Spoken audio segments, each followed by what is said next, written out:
जो आगे बढ़ते हैं, पेज नंबर 87। स्नेहा अपनी रो में बोलती जा रही थी, तभी एक विद्यार्थी ने अपना हाथ ऊपर उठाते हुए कहा, मैडम, आपने बहुत ही सुंदर तरीके से फीचर लेखन की विशेषताओं पर प्रकाश डाला है। यानी स्नेहा बोलती ही जा रही थी, तल्लीन हो गई थी अपने विचारों में, बातों में, व्याख्यान में इतनी तल्लीन हो गई थी, वह बातें समझा ही रही थी छात्रों को। तभी एक छात्र ने हाथ ऊपर करते हुए कहा, मैडम, आपने बहुत ही अच्छी तरीके से फीचर लेखन की विशेषताओं पर प्रकाश डाला है।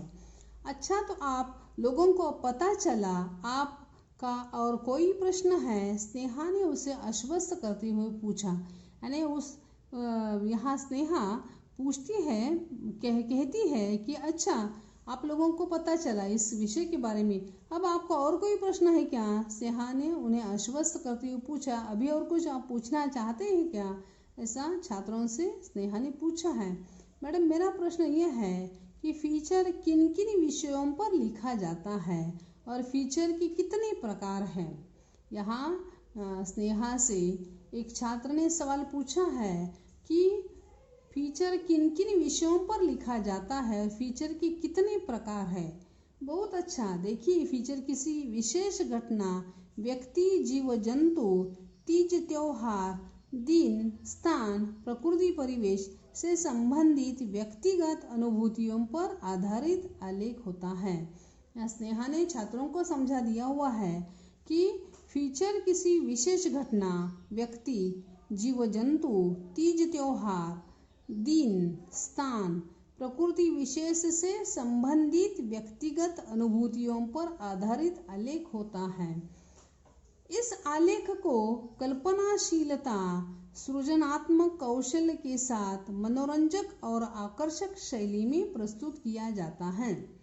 यहाँ वह कहती है स्नेहा कि इस आलेख को कल्पनाशीलता और सृजनात्मक कौशल के साथ मनोरंजक और आकर्षक शैली में प्रस्तुत किया जाता है। यानी वह क्या कहती है? कल्पनाशीलता और सृजनात्मक कौशल के साथ मनोरंजक और आकर्षक शैली में उसे प्रस्तुत किया जाता है। स्नेहा ने सभी पर दृष्टि घुमाई। स्नेहा ने हॉल में बैठे हुए सभी छात्रों की ओर अपनी दृष्टि घुमाई और एक क्षण के लिए रुकी और कुछ पल के लिए वह रुक जाती है, फिर बोलने लगी, फीचर के अनेक प्रकार हैं, उनमें मुख्य रूप से निम्नलिखित है। वह सभी छात्रों की ओर अपनी दृष्टि घुमाती है, सब ओर देखती है और फिर कहती है कि फीचर के अनेक प्रकार हैं, उनमें मुख्य रूप से निम्नलिखित है। यानी वह आगे उसके प्रकार जो है बताने की कोशिश कर रही है। व्यक्तिपरक फीचर, सूचनात्मक फीचर, यहाँ उन्होंने बता दिया हुआ है कि फीचर के कितने प्रकार हैं, अनेक प्रकार है। पहला कौन सा बता दिए? व्यक्तिपरक फीचर, सूचनात्मक फीचर, विवरणात्मक फीचर, विश्लेषणात्मक फीचर, साक्षात्कार फीचर, विज्ञापन फीचर। यानी इस प्रकार जो है यहाँ फीचर के यहाँ स्नेहा ने बता दिए है, ऐसा दिखाई देता है। व्यक्तिपरक, सूचनात्मक, विवरणात्मक, विश्लेषणात्मक, साक्षात्कार, विज्ञापन, इतने प्रकार के फीचर होते हैं, ऐसा उन्होंने यहाँ बता दिया हुआ है। मैडम, हम जानना चाहते हैं कि फीचर लेखन करते समय कौन सी सावधानियाँ बरतनी चाहिए? उसी विद्यार्थी ने जिज्ञासावश प्रश्न किया।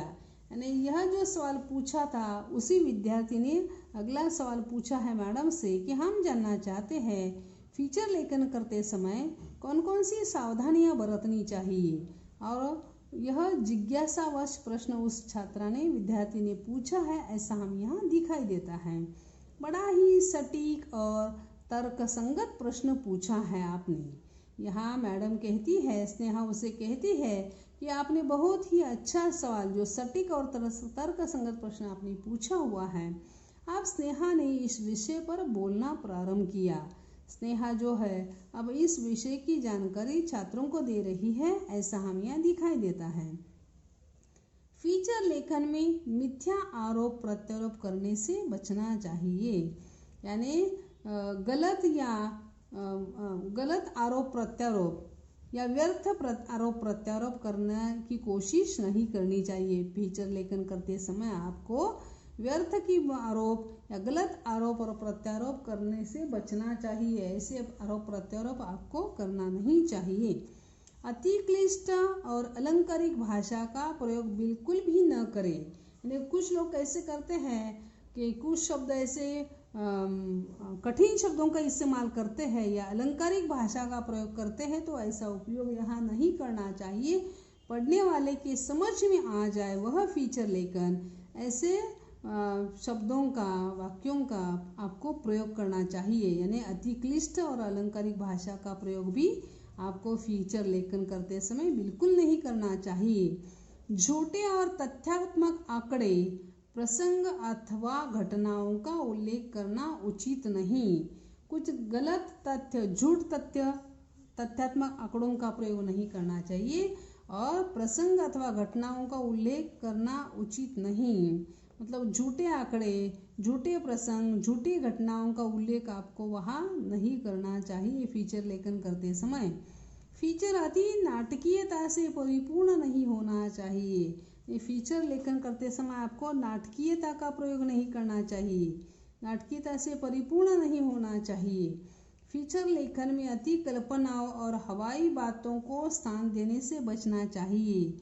कुछ लोग ऐसे करते हैं, बहुत ही कल्पना और हवाई बातें फीचर लेखन में करते हैं, तो इससे आपको बचना है। फीचर लेखन में अति कल्पनाओं और हवाई बातों का स्थान देने से बचना चाहिए।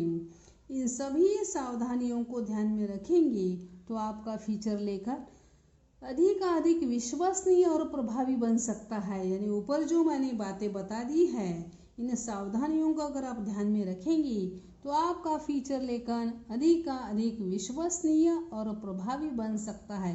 अगर आपको अपना फीचर लेखन प्रभावी बनाना है तो ऊपर जो बातें मैंने बता दी है, इन बातों की ओर ध्यान देना है और फिर आपको फीचर लेखन करना है। तभी आपका फीचर लेखन अधिक विश्वसनीय और प्रभावी बन सकता है। अपनों आप में से किसी विद्यार्थी को फीचर के विषय में कुछ और पूछना है। यानी इतना समझाने के बाद स्नेहा छात्रों से पूछती है कि फीचर के विषय में कुछ और आपको पूछना है क्या।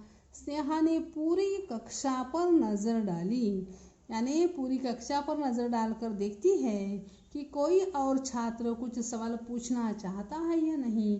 तभी एक विद्यार्थी ने अपना हाथ ऊपर उठाया।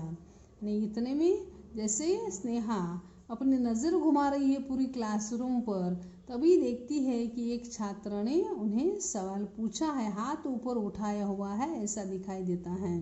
स्नेहा ने उससे प्रश्न पूछने के लिए कहा। यानी स्नेहा ने फिर उस छात्र से सवाल पूछने के लिए कहा, मैडम क्या आप फीचर लेखन की प्रक्रिया पर प्रकाश डालेगी। यानी उस छात्र ने मैडम से सवाल पूछा है कि फीचर लेखन की प्रक्रिया पर ज़रा आप प्रकाश डालेंगे तो अच्छा होगा। हाँ, क्यों नहीं। फीचर लेखन की प्रक्रिया की मुख्य 3 अंग है। यानी यहाँ उसने बता दिए हैं, मैडम बता रही है फीचर लेखन की प्रक्रिया के कितने अंग है। 3 अंग है, ऐसा उन्होंने बता दिया है। फीचर लेखन के 3 अंग है, ऐसा बता दिया हुआ है। पहला है विषय का चयन। पहले क्या बता दिया है उन्होंने, विषय का चयन। फीचर लेखन में विषय का चयन करते समय इस बात का ध्यान रखना चाहिए कि विषय रोचक, ज्ञानवर्धक और उत्प्रेरित करने वाला होना चाहिए। यहाँ उन्होंने बता दिया हुआ है कि मुख्य फीचर लेखन की प्रक्रिया के मुख्य 3 अंग है। और सबसे पहला अंग कौन सा है, विषय का चयन। आप जो विषय चुनते हैं वह पहले महत्वपूर्ण होना चाहिए, उसमें चयन होना चाहिए। विषय लेखन में विषय का चयन करते समय इस बात का ध्यान रखना चाहिए कि विषय रोचक, ज्ञानवर्धक और उत्प्रेरित करने वाला होना चाहिए।